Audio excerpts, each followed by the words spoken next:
country is in a mourning mood for the loss of one Ojwang. The defense team here passes condolences to that family. The defense here is just discharging its mandate under the cab rank rule that we have got to defend everybody who comes to us. Our client, TAALAM, passes condolences to the family of Ojwang. But after that, several key points need to come to the public. One, Mr. TAALAM was never arrested in Eldoret, where he comes from.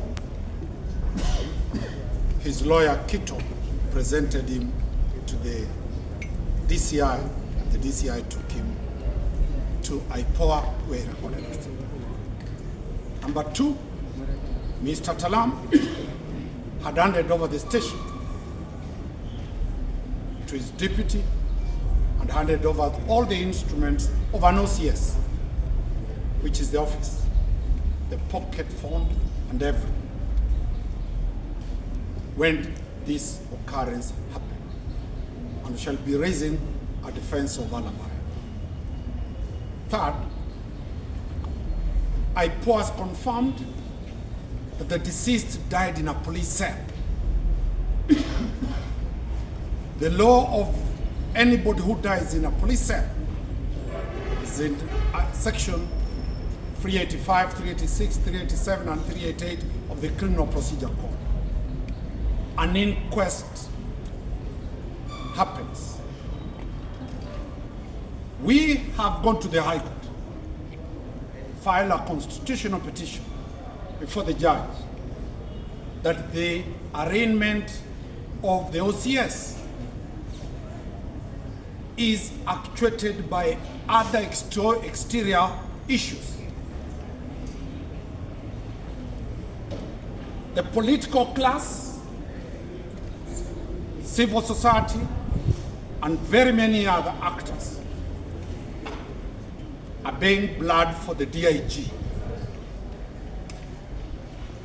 who equally comes from Eldoret. And that is why we are very clear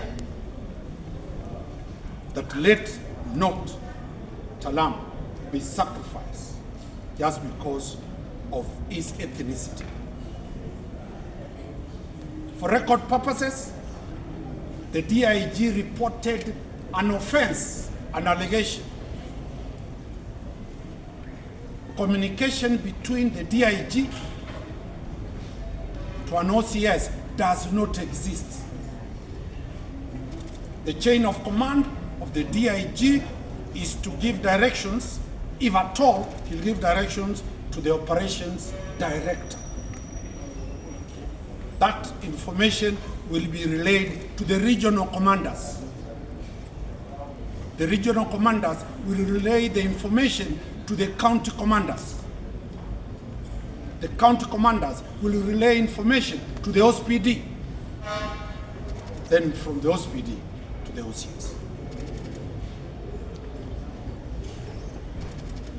Let us not move in the manner we are moving, because this bringing Mr. TAALAM here is mob lynching.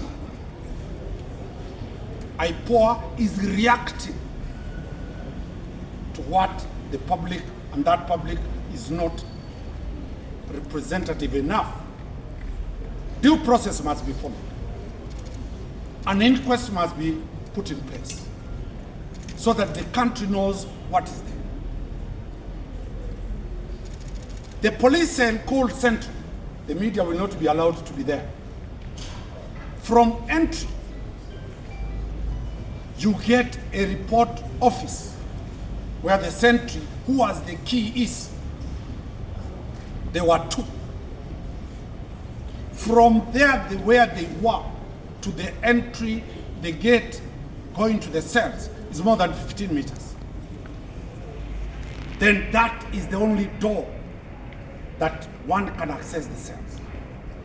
Then after you get inside, you get a holding area where when advocates go, they take instructions from their clients and such things.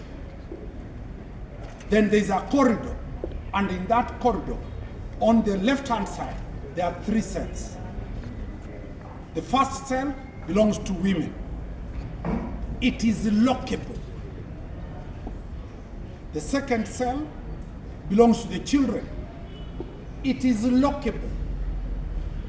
The third cell, the last cell on the other side, it belongs to men.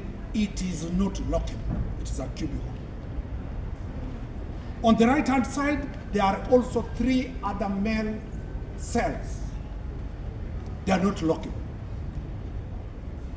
If one is in cube 1, he has access to cube 2, he has access to cube 3, he has access to the opposite cell.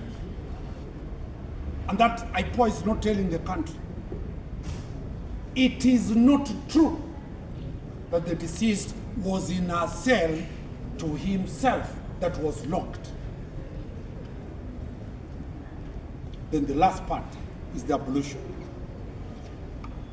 The distance from the last cell to the officers at the report office is more than 100 meters. Inside the cell, there were inmates. The police called them prisoners. And anybody who has gone to Central Police Station will agree that there's a lot of noise. Those who are drunk and disorderly are arrested. People are making a lot of noise. It is a mess of a market. Expecting the OCS to know what has happened. It is not the first time a prisoner has died in police cell. Yesterday, one died at Omari. It is common. All the inmates are criminals, suspects of serious offenses. No policeman is allowed to be with them in the cells. And that is why we are telling IPOA that this matter can only be resolved by an inquest where the magistrate lives here. Members of the Fourth Estate are allowed to access the cells, and the interrogation is conducted where everybody will give his explanation, and the recommendation goes to the DPP. If the DPP finds somebody culpable, that person is the one to be arrested, and the DPP approves the charges. We know very well the commissioners in IPOA are greenhorns. They came to the office 2 months ago. They might not be knowing the right procedures to follow. Ojwang was killed illegally. They cannot also process TAALAM and the others illegally. Due process must be followed. The due process we are demanding as the defense is that let them follow what is prescribed by law.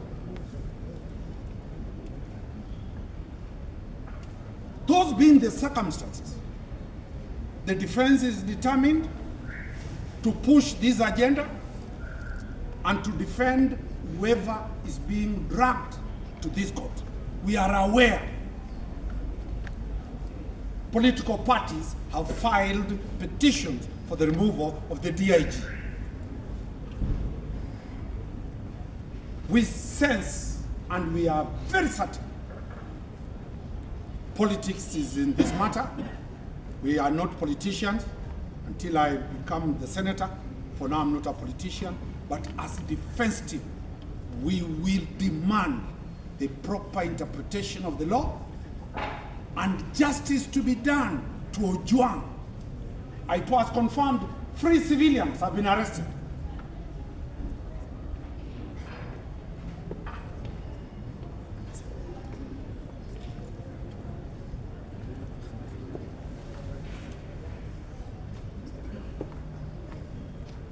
I don't want to say who has stepped down because I'm not the government spokesperson. the media can follow who has stepped down. But as we are putting this thing in order, the position is very clear that LANGAT has nothing to do. Not LANGAT, TAALAM has nothing to do with this matter. Thank you.